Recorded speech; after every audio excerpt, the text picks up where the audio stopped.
Good morning. This is Kara and welcome to AMACO. And today I'm going to be glazing with one of our new glazes, well, new last year. This is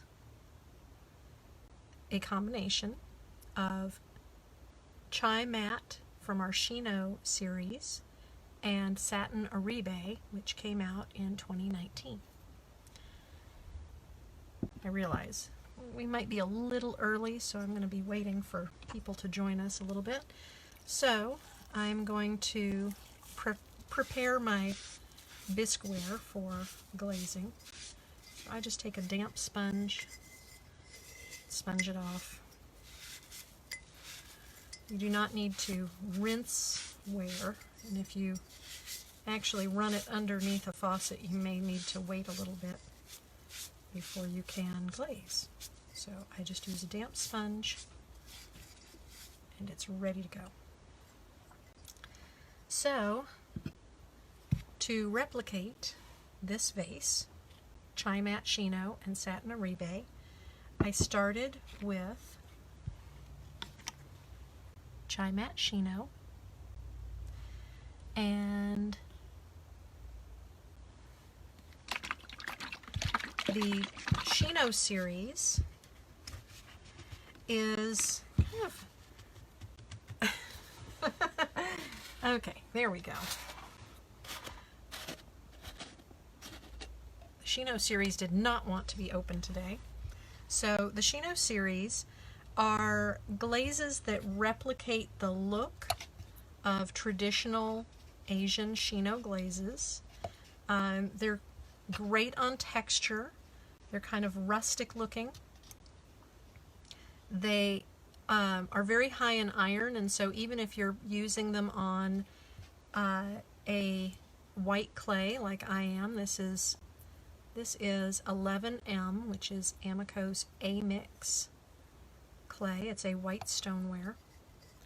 So even if you're using them on a white clay, they will come out with a very red, like an iron clay finish. But I'm going to bring 2 coats all the way to the foot. And yes, they are kind of on the runny side. That is pretty typical. I'm just going to come up to just over the shoulder.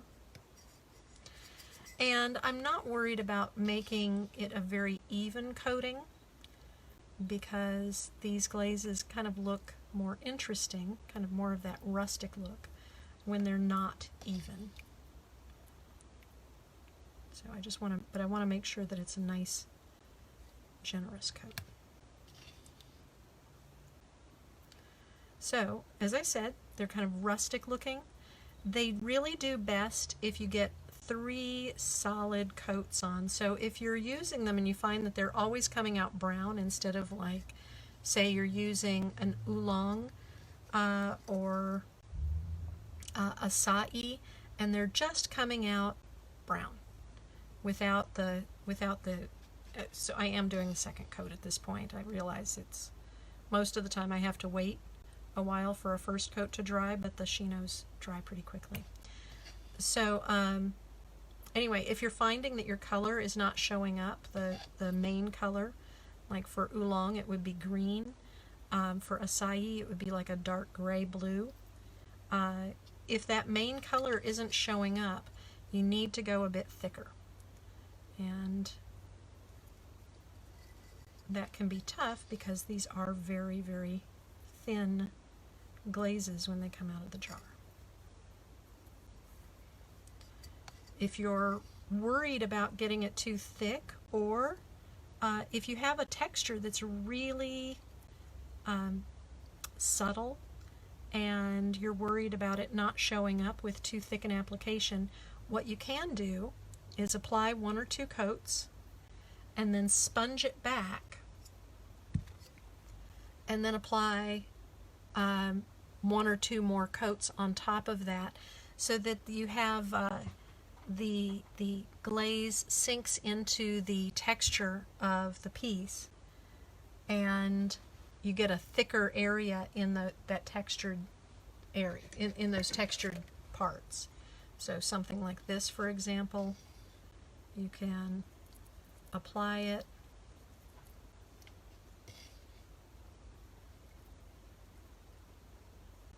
and let it dry,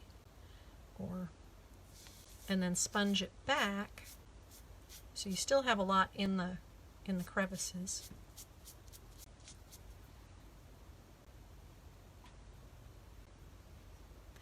And then apply another coat on top of that. That would be one way to make sure you get a thicker application. See, it doesn't really want to go into that deep texture. But that would be one way to get it to show some deeper texture if you have very, very shallow texture. Let's set that aside. That's just a little sample thing. So I've got 2 coats on there. This glaze dries really fast. So I've got 2 coats on there. You can see how it is kind of dripping a little bit where the texture lets it run down the pot. And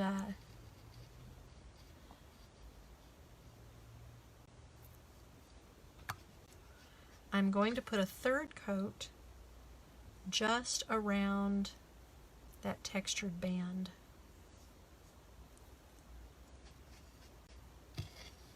The foot will be kind of a darker brown, and then this will have a creamier look to it.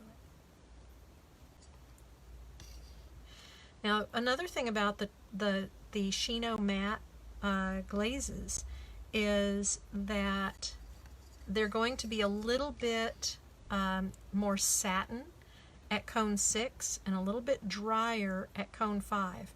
If you're finding that you are using one of the matte Shino series and it's like rough, it's so matte that it's like sandpaper texture, you may need to calibrate your kiln. Your kiln might not be making it to a full cone 5, or just fire to cone 6 and see if you like that better. They do have a lot of variation depending on the firing. So if you're firing a little hotter, they will come out a little bit more satin. Set that brush aside.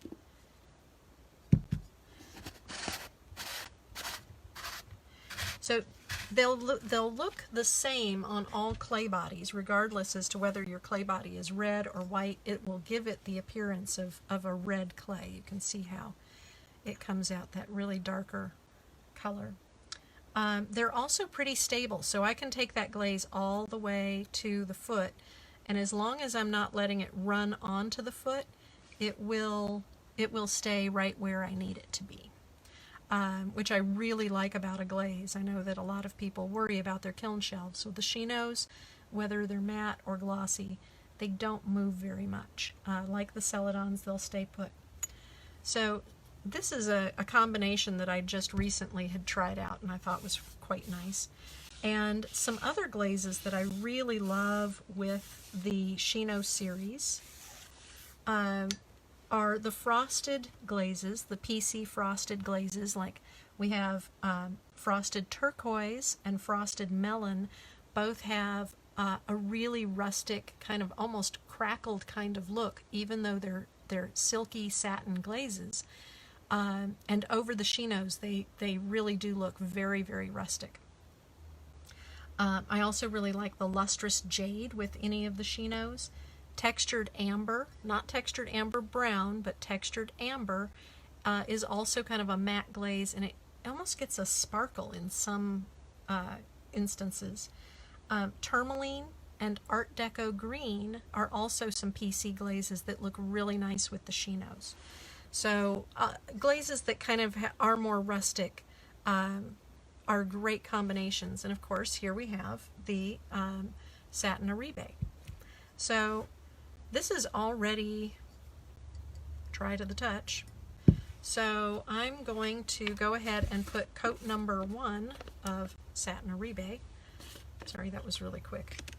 Here we go. Satin Oribe, PC-15. So I'm going to handle this by the outside And first I'm going to glaze the inside.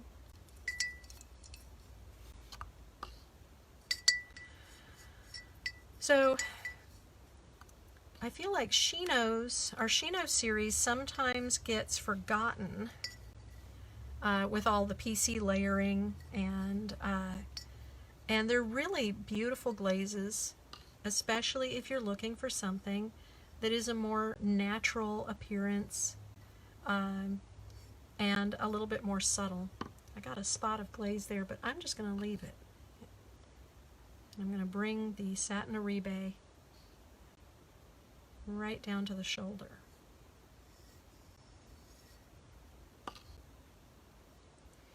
As I've said before, you'll notice that I reload my brush often so that I'm kind of floating that glaze on rather than brushing until the glaze is dry. Sorry, I'm looking inside to make sure I got all of those angles. You can, if you're getting really tired of brushing the insides, or if you have a piece that has a very narrow neck and you can't really get in there, you can pour glaze, but some of the brushing glazes are a little too thick for pouring, and so you would have to add a little water. And if you're doing something like that, I would recommend getting another container and adding a little water. So put a little bit of glaze in a small container, add a little bit of water, and then just to get it just thin enough to go inside, pour it in, and then swirl it around, and you can pour it back out. And if you have any left over, it's up to you as to whether you want to put it back into your glaze jar or not, but you're not adding water to the entire jar of glaze and making it so that it can't be brushed in the future because it might be too thin. So we are done with part 1, and I will be back at 12:30 and we'll do part 2. I'll put 2 and 3 coats on this for the next part. And if you have any questions for me for part 2, please comment here and I will answer your questions when we come back. I look forward to seeing you then. Bye.